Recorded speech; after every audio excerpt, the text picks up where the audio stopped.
ఎలా ఉండేది ఆ టైంలో అసోసియేషన్? అంటే ఒక టీమ్ అంతా ఉండేవాళ్ళు, ఈ డిఫరెంట్ సాంగ్స్ అనేది ఉండేది. డిస్క్రిమినేషన్ అట్లా ఏమన్నా ఉండేదా అసలు? ఇవి హీరో ఉన్నారు, లేకుంటే ఇక్కడ సహాయ నటుడు, లేకుంటే తను స్పెషల్ సాంగ్ చేయడానికి వచ్చింది, ఈవిడ హీరోయిను అలా ఉండేదా? ట్రీట్మెంట్స్ అనేవి? అదేమి ఉండేది కాదు. అందరినీ బాగా చూసేవారండి. అప్పుడు ప్రొడ్యూసర్స్, టెక్నీషియన్స్ డామినేషన్. ఇప్పుడు ఆర్టిస్ట్ డామినేషన్. హ్మ్. ఆర్టిస్టులు చెప్పినట్టుగా ప్రొడ్యూసర్స్ కానీ టెక్నీషియన్స్ కానీ వినాలి. డైరెక్టర్ని ఎవరు పెట్టాలి, ఏ ప్రొడ్యూసర్కి డేట్ ఇవ్వాలని వీరు చూస్తున్నారు ఇప్పుడు. అప్పట్లో అలా కాదు. ఈ క్యారెక్టర్ ఇది బాగుంటుందని వారు పిలిచేవాళ్ళు. అవసరమైతే కొట్టేవారు కూడా. చాలామంది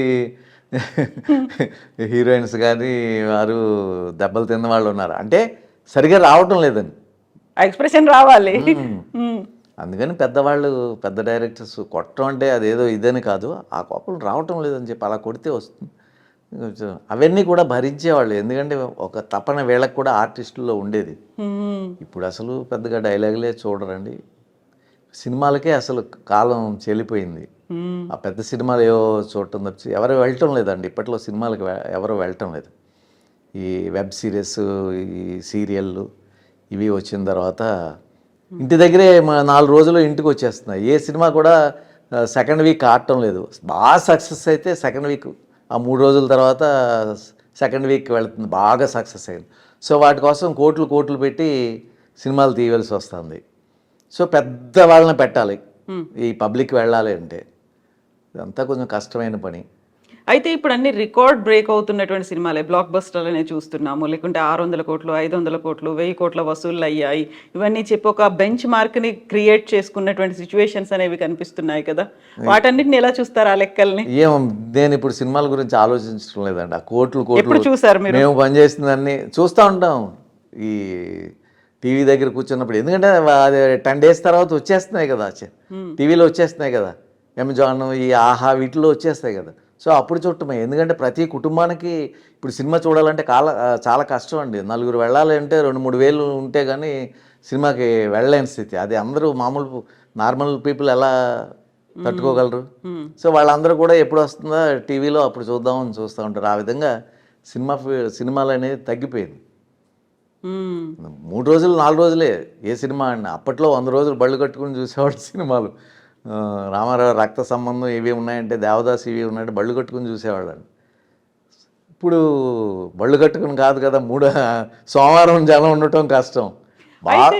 టికెట్ల రేట్లు అనేవి కూడా విపరీతంగా పెంచేసి, అందుకే షోస్ పెంచి, రేట్లు పెంచి, జీవోలు కూడా తెచ్చు. యంగ్స్టర్స్ కోసమే సినిమాలు తీయాలి ఇప్పుడు. సెంటిమెంట్, ఫాదరు, మదరు, మామయ్య బాధలు అవి చూపిస్తే ఎవరు చూడరండి. సో కాలం మారిపోయింది కాబట్టి వాళ్ళకి కావాల్సిన విధంగా, ఈ యంగ్స్టర్స్ కావాల్సిన విధంగా సినిమాలు తీయాలి. లేకపోతే ఇక్కడ అంతే అక్కడ 10 మంది ఎలా పడిపోతారు? అది కరెక్టా? ఎక్కడన్నా జరుగుతుందండి? ఆ హూ ఈ హూ అంటే బ్లేడ్ ఉట్టుకుని ఇలా కోస్తే అసలు రక్తాలు వచ్చేస్తాయి. అటువంటిది ఏమీ, అన్ని గొడ్డలు తప్పించుకుంటాం, కత్తులు తప్పించుకుంటాం అంతా.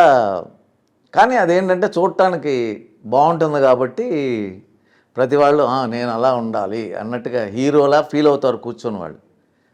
హీరోయిన్ లాగా కూర్చున్న లేడీస్ ఫీల్ అవుతారు యంగ్స్టర్స్లో. సో ఆ విధంగా ఉండాలి జీవితంలో. అలా ఎంటర్టైన్మెంట్ అలా వెళ్ళిపోతూ ఉంటుంది. ప్లస్ డబ్బులు ఉన్న వాళ్ళు చూస్తారు, డబ్బులు లేని వాళ్ళు చూడలేరు.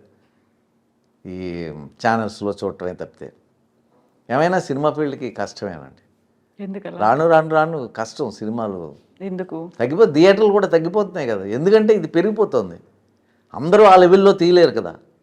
ఒక పిక్చర్ ఏదైనా ఇప్పుడు ఆ లెవెల్లో తీసినటువంటి వాళ్ళు ఏదన్నా ఒక పిక్చర్ దెబ్బ కొట్టిందంటే 500-600 కోట్లు పోతాయి. తట్టుకోలేరు మళ్ళీ ఆ ప్రొడ్యూసర్. అందుకని డేంజర్.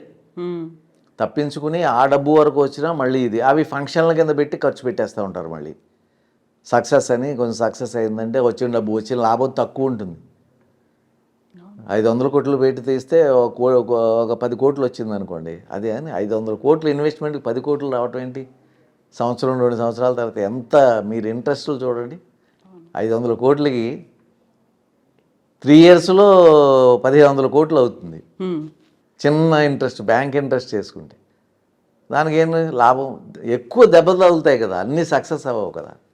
ఎప్పుడు మీరు థియేటర్లో చూసినటువంటి సినిమా ఏంటి? థియేటర్కి ఈ మధ్యకాలంలో ఎప్పుడు వెళ్ళలేదమ్మా నేను. ఇప్పుడు సూపర్ హిట్ అయిన అసలు చాలా సినిమాలు నేను చూడలేదు. బాహుబలి బాహుబలి చూసా, కెనడాలో చూసా.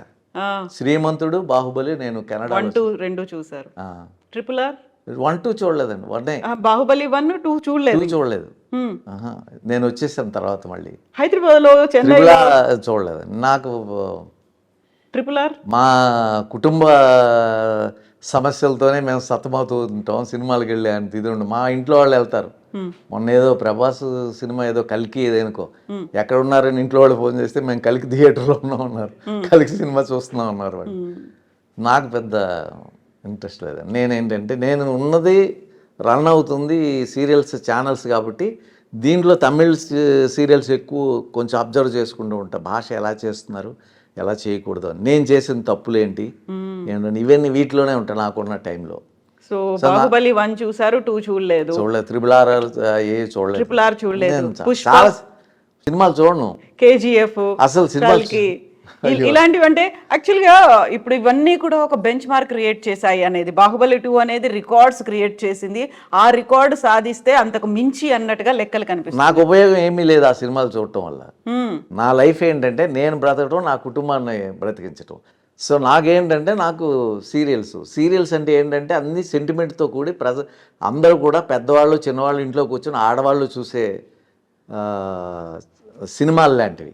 సో అవి సీరియల్స్లోనే ఉంటాయి ఆ ఎమోషన్స్ అన్ని.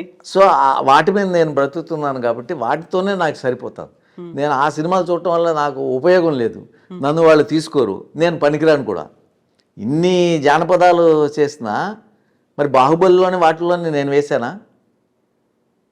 మీరు అంటున్నారా బో జానపద కథానాయకుడు ఎవరైనా ఇచ్చారా?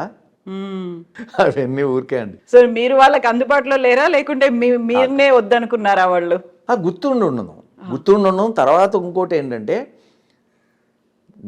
నాకు ఇవ్వలేదని కూడా నేను బాధపడను. ఎందుకంటే వాళ్ళ ఫిగర్స్ చూస్తుంటే, వాళ్ళ ఫిట్నెస్ చూస్తుంటే, ప్రభాస్ది కానీ రాణాది కానీ ఈ మన చిరంజీవి గారి అబ్బాయిది కానీ రామ్ చరణ్ కానీ అందరూ కూడా ఆ ఫిట్నెస్లో వాళ్ళు అలా ఉన్నారు. మేము అలా లేము. కాకుండా మీకు తగ్గ క్యారెక్టర్స్ అవి ఉంటాయి. ఇప్పుడు ఇక్కడ తమిళ సీరియల్లో అంటే ఒకటి హీరో కింద వేసిన తర్వాత పక్కన నిలబట్టడం అనేది నాకు ఇష్టం ఉండదు. వాళ్ళు నన్ను అడగలేదు, అడిగితే నేను చెప్పేవాడిని నాకు వద్దు అని. ఇప్పుడు ఏదైనా భారతం తీస్తున్నారనుకోండి, మనకు వేషం ఇవ్వాలంటే మంచిది ఏదైనా ఇవ్వాలి, ధర్మరాజు లాంటితో ఏదైనా ఇవ్వాలి. అటువంటి ఒక సో ఆయనకి పెద్ద ఫిట్నెస్ అక్కర్లేదు, చక్కగా ఉంటే సరిపోతుంది.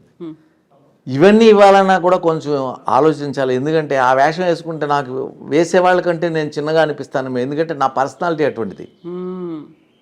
ఈ తెలుపు సంగతి తీసేస్తే నా ఫేస్ కానీ నా హైట్ నా బాడీ అది చిన్న పర్సనాలిటీ. సో నేను పెద్ద పర్సనాలిటీ పక్కనే అన్నగారి కింద తండ్రి కింద పనికిరాను. ఆ లోపాలు కూడా మనము తెలుసుకోవాలి. వాళ్ళు ఇవ్వలేదని మనము మనల్ని పిలవలేదేంటి, నేను ఇన్ని జానపదాలు వేస్తే నన్ను రాజమౌళి గారు పిలవలేదంటే అని అనుకోకూడదు. ఎందుకంటే నేను దేనికి పనికి వస్తాను, దాంట్లో పనికిరాను. చిన్నది వాళ్ళు ఇవ్వడం లేరు. ఒకవేళ చిన్నదాన్ని ఆఫర్ చేసినా నేను చేయను. ఎందుకంటే ఒకప్పుడు నాకు ఇవి ఉన్నాయి కదా పక్కన నా లైఫ్ మెయింటెనెన్స్కి. సో చిన్నగా వెళ్ళి నేను నిలబడవలసిన అవసరం లేదు. పేరు ప్రతిష్టలు ఉన్నాయి కదా. ఇప్పుడు వచ్చినా మీరు జానపద హీరో అంటున్నారా, ఆ పేరు అలా ఉండిపోతేనే మంచిది. అవును. అయితే